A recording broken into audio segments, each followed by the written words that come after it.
नमस्कार दोस्तों। तो हम लोगों ने जो 9th की क्लास के लिए वीडियो शुरू किया था, तो एक वीडियो हो गया था हमारा पहला जो चैप्टर है, तो उस पर हम लोग बात कर रहे हैं। परीक्षा बोध से हमने शुरुआत की थी।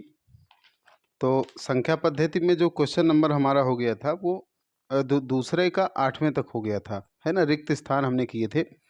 उसके आगे हमको बढ़ना है। आज हम लोग कोशिश करेंगे थोड़ा वीडियो बड़ा भी हो जाए तो भी हमें इसको ख़त्म करना है, ताकि 2 वीडियो में एक लेसन हमारा ख़त्म हो जाए आराम से। तो पेपर तक जितना भी हो गया है उतना हम लोग आराम से कवर कर सकते हैं।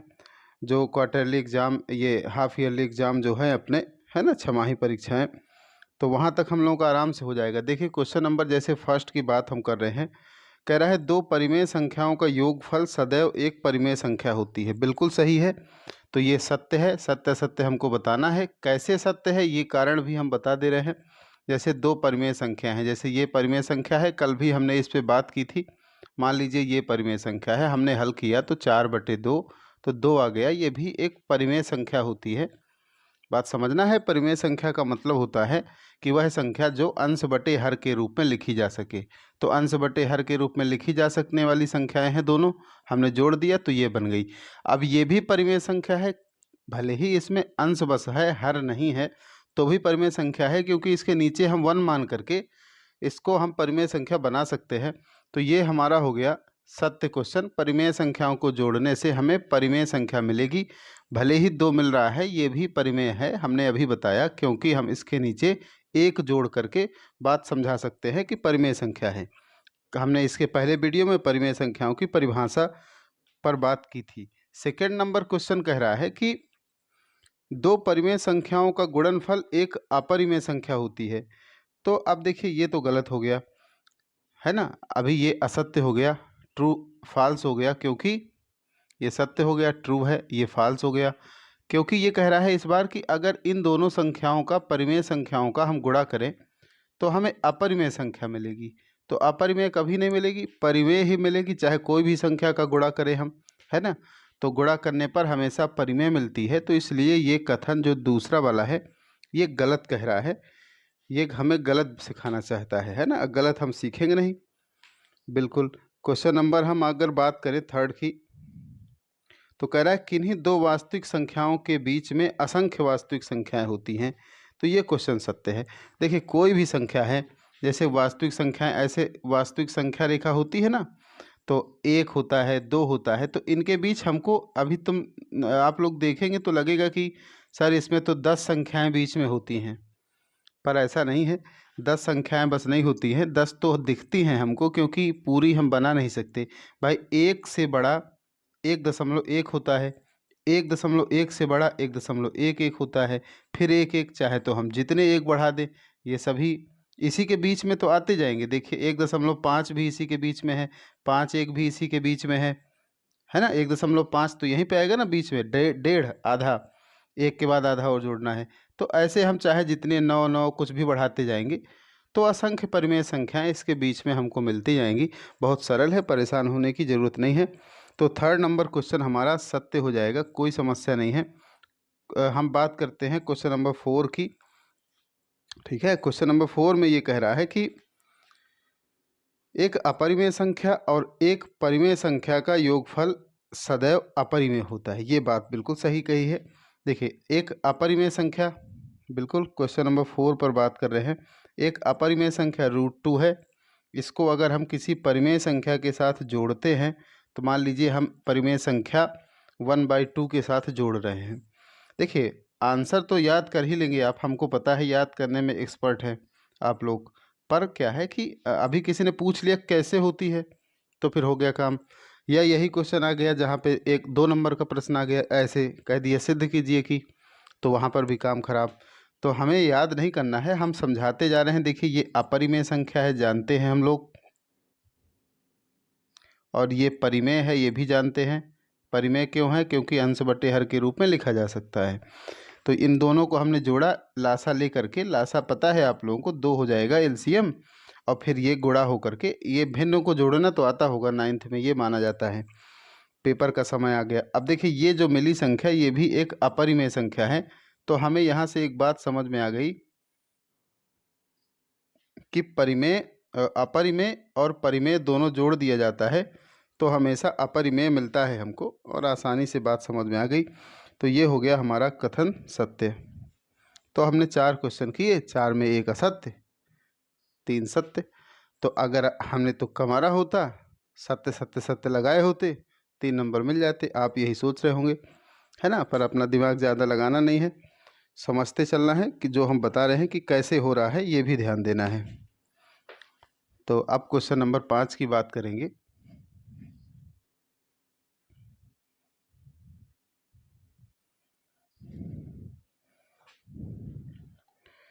तो देखिए क्वेश्चन नंबर 5 में लिखा हुआ है कि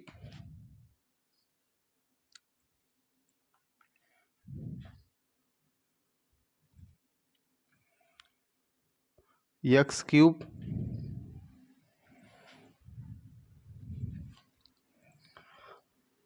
टू बाई 3 है पावर में।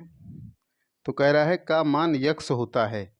तो इसका मान यक्स होता है, बात समझना है। देखते हैं, देखिए यक्स क्यूब लिखा है, हम जानते हैं कि अंडर रूट का मतलब होता है घात में 1/2। देखिए कैसे होता है ये बात समझना है। जैसे कहीं पे लिखा है अंडर रूट 3, तो इसका मतलब होता है 3 की घात में 1/2। कहीं पे लिखा है अंडर रूट 5, तो इसका मतलब होता है 5 की घात में 1/2।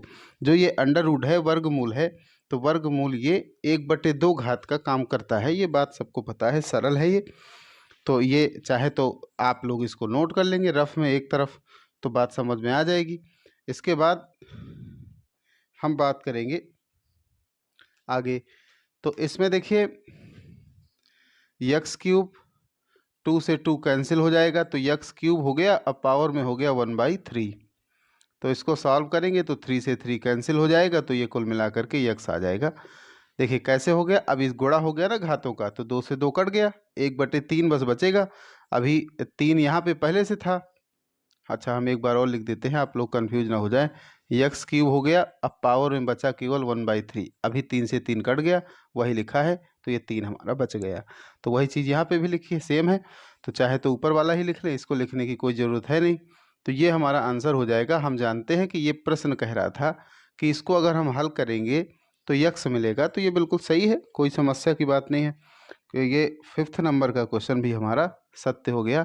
तो अच्छी बात यह है कि सत्य ज़्यादा मिल रहे हैं, तो सही बोलना है, सही आंसर लगाना है। प्रत्येक प्राकृत संख्या एक पूर्ण संख्या होती है। अब याद तो आप कर लेंगे आराम से कि सत्य है, पर कैसे है ये भी देखना है। प्राकृत संख्या जो होती है वो शुरू होती है 1 2 3 4 से अनंत तक।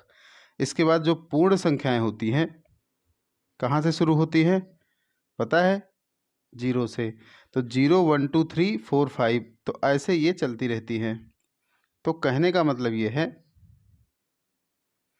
कि प्रत्येक प्राकृत संख्या पूर्ण संख्या होती है, क्योंकि देखिए ना प्राकृत संख्याएं सभी इसमें मिल रही हैं, तो इसलिए प्राकृत संख्याएं सभी पूर्ण संख्याओं में मिल जाती हैं। तो प्रत्येक प्राकृत संख्या पूर्ण संख्या होती है, ये सत्य हो जाएगा। तो ये आप लोग आराम से लिख सकते हैं, सत्य है। और कैसे है ये कारण भी हम साथ साथ में बताते जा रहे हैं, तो ठीक रहेगा, आपको समझ में आ जाएगा। इसके बाद अगला क्वेश्चन करेंगे हम लोग, क्वेश्चन नंबर 7। तो सत्य सत्य के प्रश्न हैं, सरल भी हैं, आराम से कर सकते हैं, कोई समस्या की बात है नहीं। तो बात कर रहे हैं हम लोग क्वेश्चन नंबर किस पर, 7 पर। कह रहा है 2 अपरिमेय संख्याओं का योग सदैव अपरिमेय होता है। बहुत बढ़िया, ये तो और अच्छा मिल गया। कह रहा है √3 और √2 ये अपरिमेय संख्याएं हैं, जोड़ दिया। इनको जुड़ना तो कभी है नहीं, क्योंकि बराबर बराबर की जुड़ती हैं। तो जब जुड़ेंगी नहीं तो ये सीधे सीधे यही लिखा रहेगा, और यह एक अपरिमेय संख्या है। चाहे तो हम और एक उदाहरण दे सकते हैं, √5 में √4 जोड़ते हैं, √3, ये दोनों अपरिमेय हैं, और जोड़ने के बाद भी ये अपरिमेय ही रहेंगी। कुत्ते की दुम है, कभी सीधी हो नहीं सकती। तो अपरिमेय अपरिमेय दोनों हैं, तो बेचारी अपरिमेय बनी रहेंगी। तो कुल मिलाकर के ये प्रश्न हमारा सत्य हो जाएगा। तो ये भी सत्य हो गया। तो अभी सत्य होते जा रहे हैं। क्वेश्चन नंबर 8 की अगर हम बात करेंगे, तो देखिए 8 में कहा है कि √3 एक अपरिमेय संख्या है। बहुत अच्छा, ये भी सत्य हो गया। √3 कैसी संख्या है? अपरिमेय। साथ साथ में और कुछ अपरिमेय संख्याएं हम अगर उदाहरण के रूप में लिखना चाहते हैं तो अपरिमेय संख्याएं हम लिखेंगे उदाहरण के रूप में। कैसे, बोलिए। √2 अपरिमेय है, √3 अपरिमेय है, √5 अपरिमेय है, √7 अपरिमेय है। इस तरह से सब ये अपरिमेय संख्याएं हैं। और पाई भी एक कौन सी संख्या होती है? अपरिमेय संख्या होती है पाई भी, तो इसलिए हम यहाँ पर पाई को भी अपरिमेय संख्या मान सकते हैं। और बिल्कुल आसान बात है, समझ में आ गया होगा। क्वेश्चन नंबर हम बात करते हैं 9। अब 9 तो है ही नहीं, ख़त्म। तो 8 तक थे क्वेश्चन और हमने ये देखा कि सभी सत्य थे, सिर्फ असत्य एक था। तो जिसने सत्य सत्य लगाया उसका बेड़ा तो पार हो गया। अब पार भर नहीं हो गया, बढ़िया बैंड बाजे के साथ पार हुआ है ना, क्योंकि काफ़ी क्वेश्चन हमें सही मिल गए। अब देखिए, अब हम बात कर रहे हैं क्वेश्चन नंबर 4 पर। अब बहुत सरल है ये, इसमें एक भी टफ नहीं है क्वेश्चन। थोड़ा ध्यान से, बड़े आराम से समझेंगे तो समझ में आएगा, दिक्कत की बात है नहीं। देखिए, इसमें क्वेश्चन नंबर 4 में हम बात करेंगे अगर, देखिए इसमें लिखा हुआ है, पहले नंबर में देखिए लिखा हुआ है इधर 8 की पावर में माइनस का 1/3। तो हम हल कर करके लिखते जा रहे हैं, मिलाते जाएंगे। 8 अगर हम इसको लिखेंगे, देखिए 1/8 की पावर में अगर लिखेंगे तो ये प्लस की घात हो जाएगी। जानते हैं ना, जब नीचे आ जाता है तो घात प्लस की हो जाती है, जब यही ऊपर चला जाएगा तो घात माइनस की हो जाएगी, ये सबको पता है, ये मान के चल रहे हैं हम। तो 1/8 को हम क्या लिखते हैं? 2 का क्यूब। कैसे? देखिए 8 का मतलब होता है 2 गुणे 2 गुणे 2 8। तो 2 की घात कितनी बार लिखा है? 3 बार। तो हमने क्या किया, 8 को लिखा 2 की घात में 3। पहले ही बात ये समझना है, ये ऐसे लिखा है जैसे a की घात m है कहीं पर माइनस का, तो हमने इसको नीचे लिखा तो 1/a की पावर m हो जाता है। इन चीज़ों को आप चाहे तो अलग से नोट भी करते रहेंगे तो ज़्यादा समझ में आएगा। अब हम तो इसी में लिख नहीं सकते, नहीं फिर बहुत समय लग जाएगा, है ना। तो कोई घात ऊपर है तो नीचे आती है तो प्लस की हो जाती है, तो ये प्लस की हो गई। और 8 को हमने 2 का क्यूब लिखा, ऐसे बदल दिया गुणनखंड करके। अब हम जानते हैं कि इसकी घात में तो 1/3 पहले से लिखा था। अब ये 3 से 3 घात इसकी कट जाएगी तो कुल मिलाकर के 2 बचेगा। तो 1/2 पहले में जहाँ पे सही होगा उसी के आगे हम मिला देंगे, तो ये बी नंबर में लिखा हुआ है, तो ये हमारा पहले का बी हो गया सही। ठीक है, तो हम यहाँ पर कहीं पर एक जगह लिखते जा रहे हैं कि पहले का कौन सा सही है? पहले का सही है बी नंबर। ठीक, अब बात करते हैं दूसरे नंबर पर। दूसरे में लिखा है a+√b और a-√b। अब इसमें देखते हैं कि कौन सा सही है। ठीक है, तो अब ये सूत्र कौन सा लग रहा है? अब हम इसको अलग अलग से लिखेंगे हर बार, तो आप लोग इसको नोट करते रहेंगे कि a+b और a-b का जो फॉर्मूला होता है वो क्या होता है? a² - b²। सबको याद है। तो ये भी सूत्र के रूप में लिखेंगे तो ये a² हो जाएगा और -b²। अब b की जगह में √b है तो √b का स्क्वायर हो जाएगा। हल करेंगे इसको तो ये हो जाएगा a² - b। तो ये इसका आंसर हो जाएगा a² - b। क्वेश्चन नंबर, इसका आंसर नंबर ये डी सही है, तो ये हो जाएगा सत्य। तो अब हमने ये देखा कि जो दूसरा वाला मिलाया गया है वो किससे मिलाया गया है? डी से। ठीक है, इसको भी साथ साथ में लिखते जा रहे हैं। क्वेश्चन नंबर 3 की बात कर रहे हैं। देखिए, मिलाया किससे गया है ये भी बताते जा रहे हैं, कैसे होगा ये भी बताते जा रहे हैं, दोनों काम होते जा रहे हैं। एक तीर से कम 2 शिकार तो हो ही रहे हैं, है ना। तीसरा शिकार भी करना है। तीसरा शिकार ये है कि मोबाइल का अच्छा यूज क्या हो सकता है, वो हम कोशिश कर रहे हैं सीखने की। अभी देखिए यहाँ पे लिखा है √12/√3। तो √12 को कैसे हल करेंगे सब जानते हैं। देखिए ये होगा √3 गुणे 2 गुणे 2 और बटे √3। भाई 3 चौक 12, गुणनखंड तो पता है सबको कैसे करते हैं। 12 की गुणनखंड ऐसे 2 6 हो गया, 2 3 हो गया, 3, 1 हो गया, आ गया। इसको सॉल्व करेंगे तो ये आ जाएगा 2 2 अंडर रूट लगाया तो ये हो गया 2 बाहर और अंडर रूट 3 अंदर और अंडर रूट 3, तो ये कैंसिल हो गया, तो ये हो गया 2, इसका हो गया आंसर। ठीक है, इतनी सी बात है। तो ये ई नंबर, अब ये बिल्कुल सरल है, अभी ये कट गया ना तो 2 बचेगा। ये किस पे मिल रहा है हमारा, ये मिल रहा है ई नंबर में। तो हमने ये देखा कि जो तीसरा वाला है वो किससे मिल रहा है, ई नंबर में, तो ये भी हमने मिलाया। चौथे वाले की बात करते हैं। तो चौथे वाले में लिखा है ए की घाते एम, ये तो सरल है, ए की घाते एम बटे बी की घाते एम, एन होगा क्या, अच्छा सॉरी, ए की घाते ही ऐसे लिखा है, ए की घाते एम भागे ए की घाते एन। तो हम जानते हैं कि ये इस तरह से लिखा है, इसको हम ऐसे लिखेंगे ए की घाते एम बटे ए की घाते एन। इसको ऊपर ले जाएंगे जब, तो ए की घाते एम गुणे ए की घाते माइनस एन। कैसे, ये ऊपर जब जाएगा तो घात इसकी माइनस की हो जाएगी, ये बात समझ में आ गई। घात इसकी चूंकि माइनस की हो गई है तो हमने इसको, अब जब गुणा करने पर घातें जुड़ जाती हैं, अगर आधार बराबर हो, आधार इसमें ए है तो घातें इसकी जुड़ जाएंगी, तो हम इसको जोड़ करके लिखेंगे ए की घाते एम माइनस एन। तो ये जिस भी नंबर में होगा वही हमारा सही हो जाएगा। तो ये है हमारा आंसर नंबर सी में, ये सही हो गया। तो हमने देखा कि चौथे का आंसर नंबर सी हो गया। ठीक है, बात समझ में आ गई होगी आराम से। इसके बाद ये हो गया क्वेश्चन नंबर 4। क्वेश्चन नंबर 5 की बात करते हैं। ठीक है, इसी में थोड़ा सा जगह है तो इस पे काम कर लेते हैं, देखिए, नहीं तो फिर अलग से करना पड़ेगा। क्वेश्चन नंबर 5 पर हम लिख रहे हैं ए की घाते एम और इसकी घात में एन। ये देखिए सरल है, इसका घातों का गुणा हो जाएगा तो ए की घाते एम एन हो जाएगा ना, एम और एन का गुणा।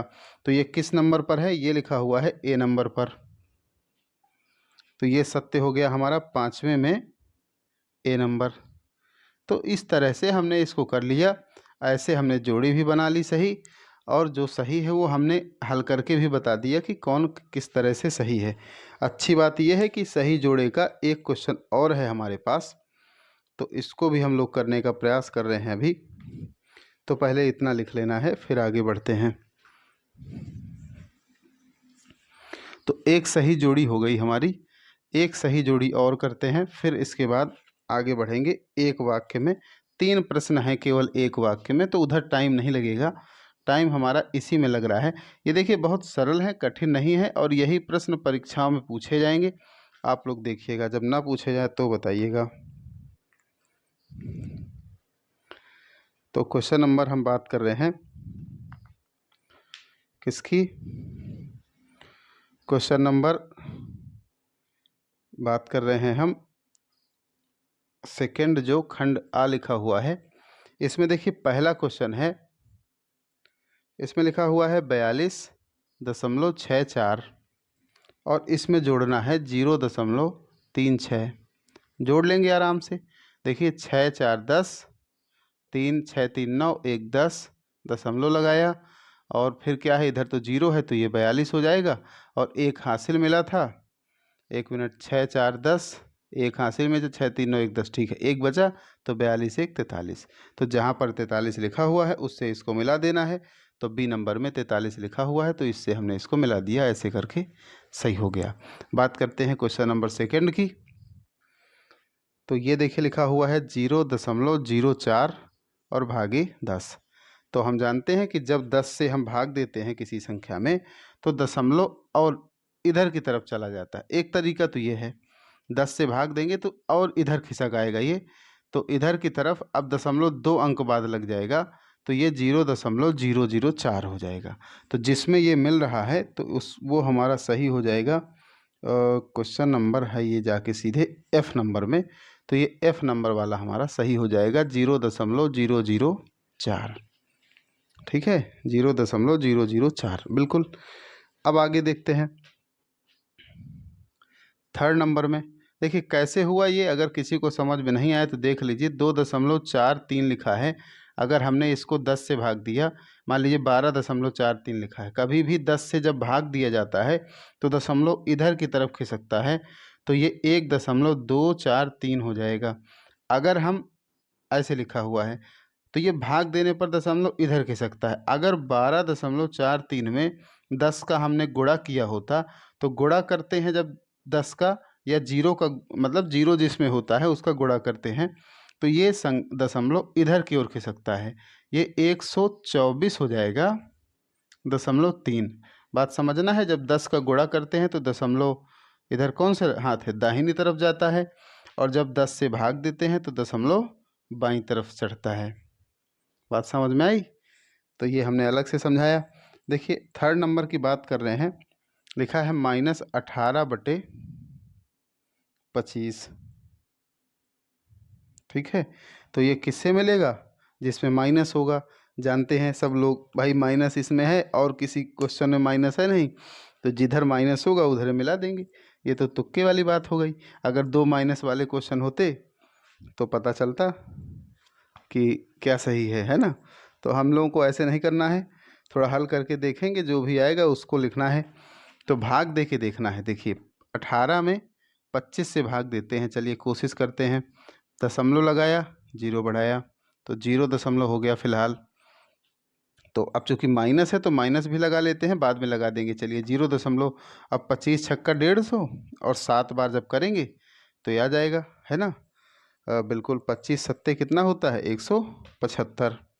तो ये बचेगा कितना, अब इसमें सीधे 5 बचेगा, सॉरी 5 बचेगा ना, बोल रहे हैं 5 लिख रहे हैं 7, दशमलव पहले से लगा है तो 0 बढ़ा देंगे तो 25 दूनी 50 हो जाएगा। सरल है बिल्कुल भाग देना, और हमें लग रहा है सबको आता होगा। 25 का पहले चूंकि भाग नहीं जा रहा था, 18 था, तो 0 लगाया और दशमलव लगाया, दशमलव लगाया तो 0 बढ़ा लिया, जब 0 बढ़ गया तो 180 में 25 से भाग दिया हमने 7 बार, तो ये 175 हो गया। अब फिर इसको घटाया तो यहाँ से 5 बचा। चूँकि दशमलव हम पहले लगा चुके हैं तो हमने 0 बढ़ा लिया, जब 0 हमने बढ़ाया तो फिर 25 का 2 बार गुणा किया तो 50 हो गया। ये कैंसिल हो करके कुल मिला करके ख़त्म हो गया। तो ये हमारा जो है आंसर आ जाएगा 0.72, लेकिन किसका, माइनस का। क्यों, क्योंकि माइनस पहले से लिखा है। तो ये हमारा सीधे है ई नंबर में। तो ई नंबर में जो आंसर है 0.72, तो ये इसका आंसर हो जाएगा। और बात समझ में आप लोगों के आ गई होगी आराम से। इसको भी अलग से रफ में लिखते जाएंगे ना तो ठीक रहेगा। फिलहाल हम तो क्वेश्चन आंसर कर रहे हैं। अब एक क्वेश्चन इसमें और दिया है, बहुत सरल है। चौथे नंबर में ये 1 2 3 4 थोड़ा क्रम अलग है, उस तरह लिखा है ना, हमने रोमन नंबर में लिखा है, उसने 1 2 3 4 लिखा है। चौथे नंबर में लिखा है 1/4 गुणे 4 1 6। अब देखिए 4 से भाग देना है, 416 में डायरेक्ट अगर समझ में आ जाए तो 4 चौक 16, और सॉरी 4 एक अन्नम 4, और फिर 0 बढ़ाया और 4 चौक 16, तो 104 हो जाएगा। 104 हमारा सी नंबर में सही है, तो सी नंबर के साथ इसको ऐसे मिलाते भी जाना है। सी नंबर के साथ 104 है, पर कैसे आया इसके लिए हम अलग से भाग दे के देख लेते हैं। एक बार भाग दिया तो 4 हो गया, कट गया ये। अब यहाँ पे हमने उतारा लिया 16 1 का, अब 1 का उतारा ले रहे हैं भाई, 1 का ही तो उतारा लेंगे। अब भाग दे रहे हैं तो जा नहीं रहा है, तो दूसरी संख्या का जब कभी उतारा लिया जाता है, हमने उतारा लिया 1 का, नहीं भाग जा रहा है, तो दूसरी संख्या का अगर हमको उतारा लेना है, उतारना है नीचे, तो हम क्या करेंगे कि माने एक 0 बढ़ाएंगे पहले। जब एक बार हम एक जगह पर उतार लेते हैं कोई संख्या ऊपर से, फिर दूसरी संख्या उतारना है तो फिर 0 बढ़ाना ज़रूरी है। तो हमने एक 0 बढ़ा लिया, अब फिर भाग दे के देखेंगे तो 4 बार में ये कट रहा है पूरा पूरा, तो ये 104 हो जाएगा चौथे क्वेश्चन का आंसर। बात समझ में आ गई ना, एक जगह पर एक संख्या से ज़्यादा नहीं उतार सकते। अगर मजबूरी है, भाग नहीं जा रहा है, उतारना है, तो हम उतार लेंगे, लेकिन 0 बढ़ा करके। ये बात समझ में आ गई होगी, ध्यान से समझना है। यह हो गया क्वेश्चन नंबर 4। अब बात करते हैं क्वेश्चन नंबर 5 की। सॉरी, अभी इसी में कर लेते हैं ना नीचे। क्वेश्चन नंबर 5 में इधर की तरफ है, दूसरे पेज में। तो कुछ क्वेश्चन देखिए दूसरे पेज में अगर लिखे होंगे तो परेशान नहीं होना है। सबसे अच्छी बात यह है कि एक क्वेश्चन इसने और दिया हुआ है मैचिंग द वर्ड्स का, मिलाने वाला क्वेश्चन है, तो और कॉन्सेप्ट सही हो जाएगा। देखिए 5वें नंबर में लिखा हुआ है हमारा 1/2 प्लस 1/2। अब बताइए ये कितना बढ़िया क्वेश्चन मिल गया। 2 हमने लासा लिया तो 1 + 1 हो गया। अब ये हो गया 2 और 2/2 तो कट गया, तो आंसर हो गया 1। तो 1 जिससे मिलेगा वो सही है। किस में है 1? ए नंबर में। तो ए नंबर वाले से हमको इसको मिला देना है। बात करते हैं क्वेश्चन नंबर 6 की। ठीक है, तो क्वेश्चन नंबर 6 की अगर बात करेंगे तो लिखा हुआ है कि 0.3 और गुणे 0.8।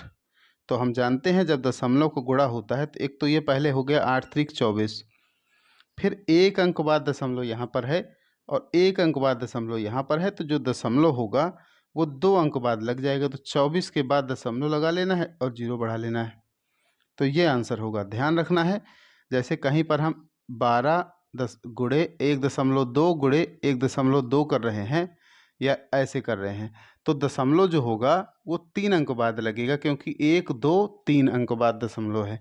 यहाँ पर 1 और 2, 1 अंक बाद इसमें है, 1 अंक बाद इसमें है, तो गुणा करने के बाद 1 और 1 मिला के 2 अंकों के बाद लगेगा। तो ये जहाँ पर भी होगा वही आंसर सही होगा, और ये हमारा है आंसर नंबर डी में। तो इसके आगे डी है तो इसको मिला करके और ऐसे हमको थोड़ा इसमें मिला देना है, तो डी हो गया इसका आंसर 0.24।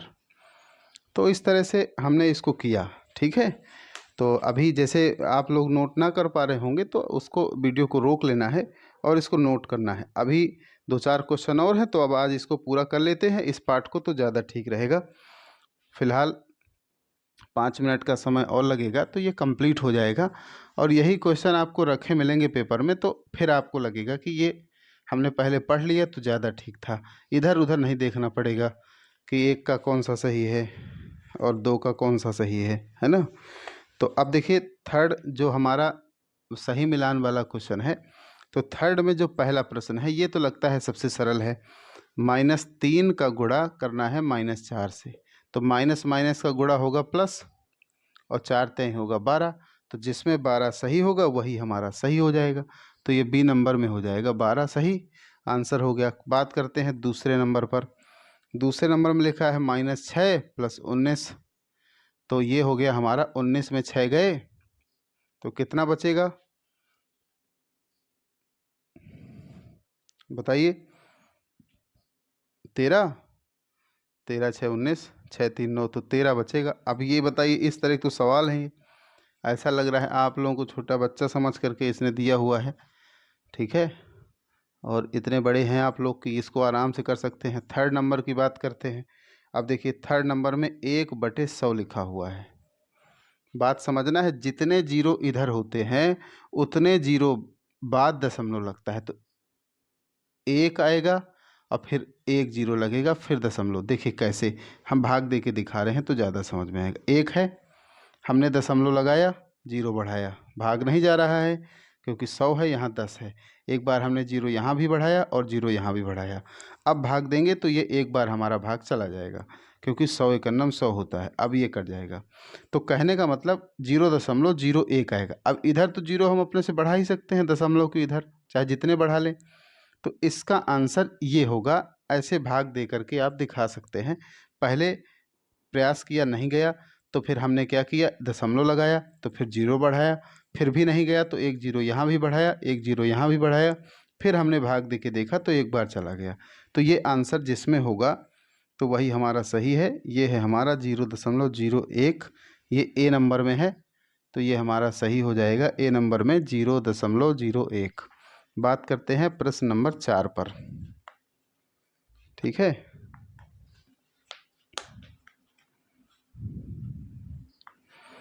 तो प्रश्न नंबर जो चौथा है वो वैसा ही है जैसा हमने अभी अभी सेम क्वेश्चन किया। तो देखिए चौथे पर क्वेश्चन जो लिखा हुआ है वो है 1/6 गुणे 618। तो अब हम भाग देंगे 6 से, तो 6 एकन्नम 6, जीरो लगाया, 6 त्रिक 18, 103 आया।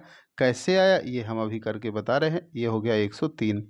देखिए 618 में 6 से हमने भाग दिया, एक बार भाग गया, 6 एकन्नम 6 जानते हैं कट जाएगा। अब हमने 1 का लिया उतारा, अभी अभी हमने बताया 1 का उतारा लिया।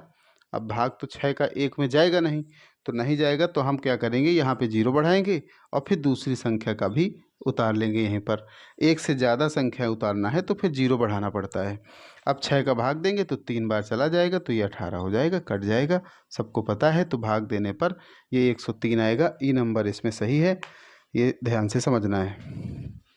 आगे बढ़ते हैं।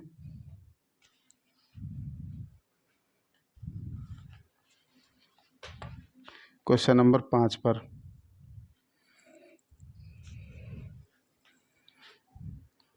1/4 प्लस 1/4, 4 हमने लासा लिया तो 1 + 1 हो गया, तो 1 + 1 होता है 2, तो 2/4, तो कुल मिला के आंसर हो गया 1/2। और ये बात समझ में आपको आराम से आ गई होगी, हमें ऐसी उम्मीद है, और बिल्कुल आ गई होगी, तो इसलिए ये आंसर हो जाएगा 1/2। तो अब 1/2 किसमें है, ये ज़्यादा टफ नहीं है ना, भिन्न जोड़ना है, तो इतना तो आपको पता होगा, हमें ऐसा लगता है। तो ये है हमारा आंसर, क्या है, अच्छा 1/2 को और इसने भाग दिया है। अभी 1/2 का 0.5 होता है। अब ये तो हमें लग रहा है आ रहा होगा, 2 का भाग 1 में देना है, दशमलव लगाया, 0 बढ़ाया, 2 पंचे 10, तो ये हो गया हमारा। तो 10 में 10 गया 0, तो 0.5 या 0.5, जिसमें सही है वही हमारा आंसर हो गया। सी नंबर में है 0.5। तो सभी को ऐसे हमको मिलाते जाना है। ये छोटे छोटे सवाल हैं, करते जाना है, ऐसे पेपर में आएंगे तो आराम से दौड़ के कर लेंगे। अब 3 प्रश्न केवल और बचे हुए हैं, तो इनको पूरा कर ही लेते हैं जब हमने इतना किया है।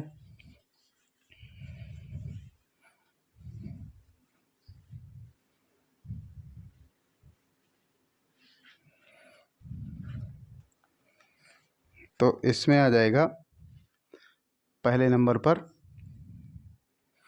a की घात में 0 का मान लिखिए। तो a की घात में 0 का मान हमेशा 1 होता है। देखिए किसी की भी घात में, 3 की घात में 0 है 1, 2 की घात में 0 है 1, c की घात में 0 हो, चाहे जिसकी घात में 0 हो, हमेशा 1 होता है। 0 की घात में 0 क्या होता है उस पर हम बाद में बात करेंगे, वहाँ पे नहीं सोचना है कि सर 0 की घात में 0, उसके लिए अलग से हमको पढ़ाना पड़ेगा। फिलहाल a की घाते 0, किसी संख्या की घात में अगर 0 है तो इस तरह से, तो ये हमेशा 1 होता है। और सॉरी ये गलत लिख गया ना, c की घाते 0 कितना, 1, हमेशा 1, तो 1 हो गया। दूसरे पे अगर हम बात करेंगे, अभी ये पीछे हम लोग चर्चा कर चुके हैं, a की घाते m भागे a की घाते n लिखा हुआ है। इसका मतलब a की घाते m भाग का मतलब होता है बटा, ऐसे, ठीक है, बिल्कुल। अब इसको हम हल करेंगे, ये जब ऊपर जाएगा तो इसकी घात ऋणात्मक हो जाएगी। जब ऋणात्मक हो जाएगी भाई, ऊपर गया तो घात ऋण की हो गई। दोनों को हमने जोड़ा अगर, तो a की घाते m और माइनस n हो जाएगा। तो ये भाई गुणा करने पर घातें जुड़ जाती हैं, अगर आधार समान हो। तो घातें जोड़ दी गई हैं, लेकिन बीच में ऋण था तो ऋण रहेगा। तो इसका आंसर हमारा ये हो जाएगा, इसका आंसर हमारा 1 हो जाएगा। अब सिर्फ एक क्वेश्चन बचा है, और वीडियो चूँकि थोड़ी बड़ी हो गई है, फिर भी इसको पूरा करना था हमको किसी तरह से। तो ये हो गया भिन्न 1/7 का दशमलव रूप क्या होगा, ठीक है। तो तीसरे नंबर पर 1/7 को दशमलव में बदलना है, तो 7 का भाग हमको 1 में देना है, दशमलव लगाएंगे 0 बढ़ाएंगे, एक बार भाग देंगे तो 7 एकम 7 हो जाएगा, घट गया तो बचेगा 3, फिर 0 बढ़ाएंगे तो 7 त्रिक 21, 7 चौक 28, ये हो गया 2, फिर 0 बढ़ाया, 7 दूनी 14, भाग देना तो आता होगा सबको। अभी 1 4 2 हो जाएगा इसका आंसर, 0 तो सब में लगा ही लेते हैं हम, तो 0.142। भाग देना कैसे देना है हमने बता दिया, हमें उम्मीद है कि भाग आपको आता होगा, इसलिए ज़्यादा समय नहीं लगा रहे हैं। तो अभी ये इतना हो गया, पहला पार्ट हमारा कंप्लीट हो गया परीक्षा बोध के हिसाब से, ठीक है। अब हम लोग अगला पाठ करेंगे, और फिर थ्योरी के क्वेश्चन जो थोड़ा टाइम लगेगा उनमें, उनको हम लोग बाद में करेंगे, ठीक है। तो इतना ठीक से करना है। अब गुणनखंड वाला जो कुछ क्वेश्चन है, या फिर आगे जो भी होगा उस पर हम बाद में बात करेंगे। जो दूसरा बहुपद का पाठ है ना, उस पर हम कल बात करेंगे या अगले दिन। तो इतना ठीक से करना है, कोई चीज़ समझ में नहीं आती है तो हमसे अलग से पूछना है। धन्यवाद।